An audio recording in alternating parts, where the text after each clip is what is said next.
बिहार की धरती में एक मुख्यमंत्री बता दे कि कौन सा दलित मारा गया जिसका आपने सीबीआई का जांच किया है। एक उदाहरण बता दे अपने राजनीति जीवन में, पूरे बिहार में कोई भी दलित का नेता हो, कोई भी लोग हो, मारे अगर जाते हैं दलित में, यह सीआईडी से भी जांच नहीं कराना पसंद करते हैं। राजोशी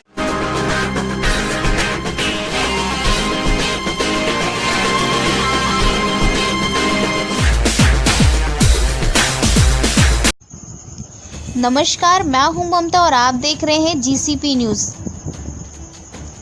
हमारे खास कार्यक्रम दमदार दावेदार में आज के हमारे नए मेहमान बोध गया विधायक सर्वजीत हैं। आइए आपको सुनाते हैं उनसे हमारे संवाददाता से की गई खास बातचीत। सर, इस विधानसभा चुनाव में जो 2020 चुनाव जो होने वाला है, इसमें आपका मैनिफेस्टो क्या है और आपकी उपलब्धि क्या रही है, इस पे हम जानना चाहेंगे। सबसे पहले तो मैं आपको बता दूं, हमारा नारा है 50 वर्षों बनाम 5 वर्ष। बोध गया विधानसभा के जितने भी जनप्रतिनिधि हुए, जो 50 वर्षों में नहीं किया वह हमने 5 वर्षों में किया है। 382 गांवों को हमने सड़क से जोड़ा है। जनता का जो डिमांड था इलेक्शन के समय में, कोई ऐसे नदी नहीं है जहां पे हमने पुल पुलिया नहीं बना दिया। हमारा आने वाला समय में हमने जिस तरह से काम किया है, चाहे वह बोध गया को टूरिस्ट से जोड़ना हो, डुंगेश्वरी पर्वत जाने के लिए पुल हो, बंधुआ गुमटी से करियातपुर भाया पहाड़पुर हो, लखैपुर से पहाड़पुर हो, पहाड़पुर से भलुआ होते चौपारण हो, और जितने भी छोटे छोटे गांव थे, मुझे लगता है कि आने वाले समय में मुझे 2-4 ऐसे गांव बचे होंगे जहां पे सड़क की कनेक्टिविटी लॉकडाउन से नहीं हम दे पाए। आप कल्पना करिए, विपक्ष में रह करके हम सभी गांवों को सड़क से जोड़ा। सभी गांवों को, टनकुप्पा का जो है ग्रिड था 20 वर्षों से बंद था। तरमा में, नगमा में, नौडिया में, सुल्तानपुर में, ये सब जगह जो है समस्या उत्पन्न हो रही थी बिजली का, वहां भी हमने ग्रिड ला के दिया। बोध गया में समस्या हो रही थी, बोध गया में, बकरौर में हमने ग्रिड ला के दिया। हमारी जो काम करने का जो तरीका है, इसमें हम जनता के लिए कमिटमेंट है, हम उसके लिए काम करते हैं। और मैं आपके माध्यम से बता देना चाहता हूं इस क्षेत्र के लोगों को कि अगर मैं दोबारा जीतता हूं, जनता का हमें प्यार और स्नेह मिलता है, सहयोग मिलता है, तो हमने रोड का सपना पूरा किया है, बिजली का सपना पूरा किया है। एक अब ऐसा किसान नहीं रहेगा जिसके पंचायतों में मैं नहर, आहर और तालाब की सफाई नहीं करूंगा। किसानों को क्या चाहिए? बिजली चाहिए, सड़क चाहिए, नहर चाहिए, आहर चाहिए। ये हमारा कमिटमेंट है कि एक नहर की मैं सफाई करके दूंगा। दूसरा कि टनकुप्पा और फतेहपुर में पूरे गरीब का बेटा भुसंडा गया में बेचारा जाके कोचिंग करता है, कॉलेज करता है। गरीब का बेटा जो है अनाज बेच के पढ़ता है। हमने कमिटमेंट हमारा है कि अगर तेजस्वी की सरकार बनी, फतेहपुर और टनकुप्पा को सेंटर मानते हुए एक हम कॉलेज का सपना पूरा करेंगे, जिसमें उस इलाके का एक भी बेटा गया नहीं आएगा, अपनी साइकिल से दूर दराज गांव से आकर के और अपनी शिक्षा ग्रहण करेगा। ये हमारा कमिटमेंट है लोगों के साथ में। आगे का मैनिफेस्टो में और जैसे आप एजुकेशन पे, ये कि स्वास्थ्य की क्या स्थिति है बिहार के बारे में थोड़ा जानना चाहेंगे। स्वास्थ्य की स्थिति मंगल पांडे से पूछा जाता तो बेहतर बताते हैं, क्योंकि जब यहाँ चंकी बुखार से मरते हैं तो वो शिमला में ऐश मौज करते हैं, और जब कोरोना से लोग मरते हैं तो दिल्ली में सरकार कैसे बचेगी उसकी जो है मंथन वह करते हैं। मुझे लगता है कि देश आजादी के बाद पहली बार इतनी कोई निकम्मा मुख्यमंत्री हेल्थ मिनिस्टर बना है।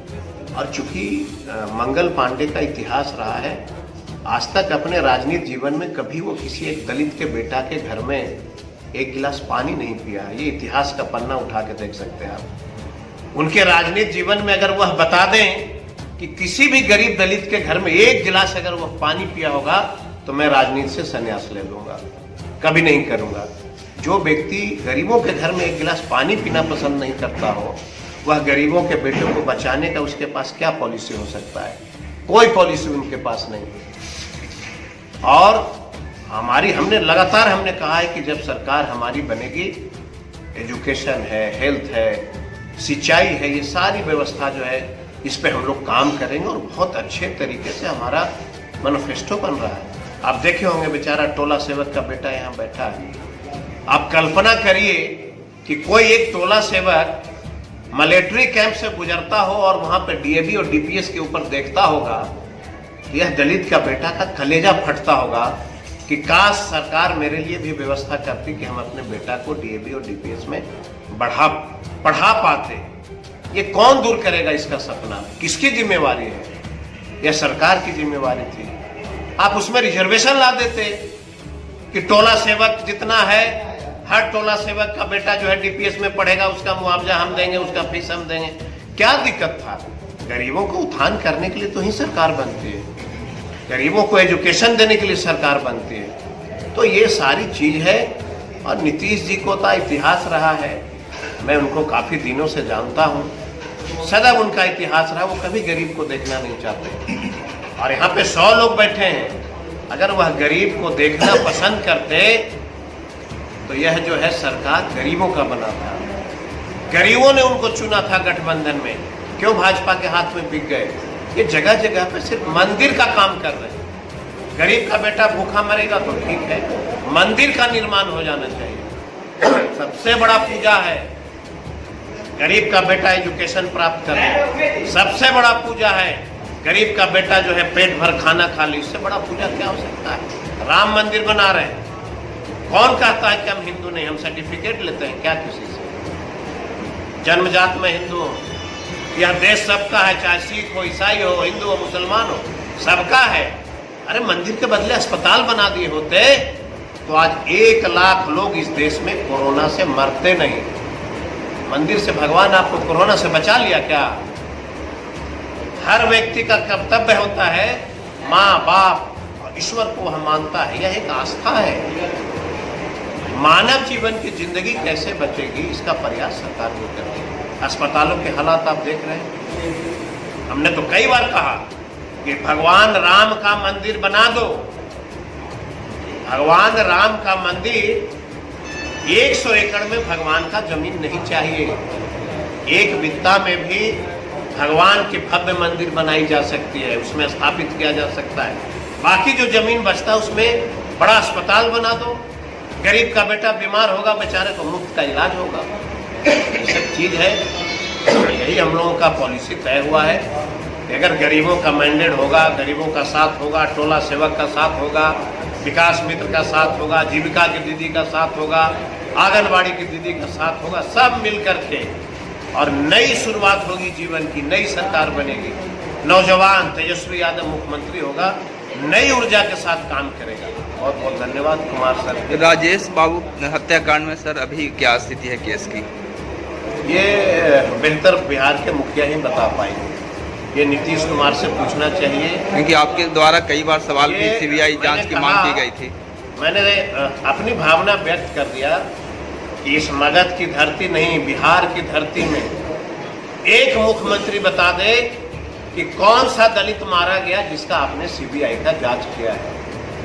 एक उदाहरण बता दे अपने राजनीतिक जीवन में, पूरे बिहार में कोई भी दलित का नेता हो, कोई भी लोग हो, मारे अगर जाते हैं दलित में, यह सीआईडी से भी जांच नहीं कराना पसंद करते। राजो सिंह की हत्या हो गई, सीबीआई जांच करेगा। सुशांत की हत्या हो गई, सीबीआई जांच करेगा। और गरीब को कौन पूछता है?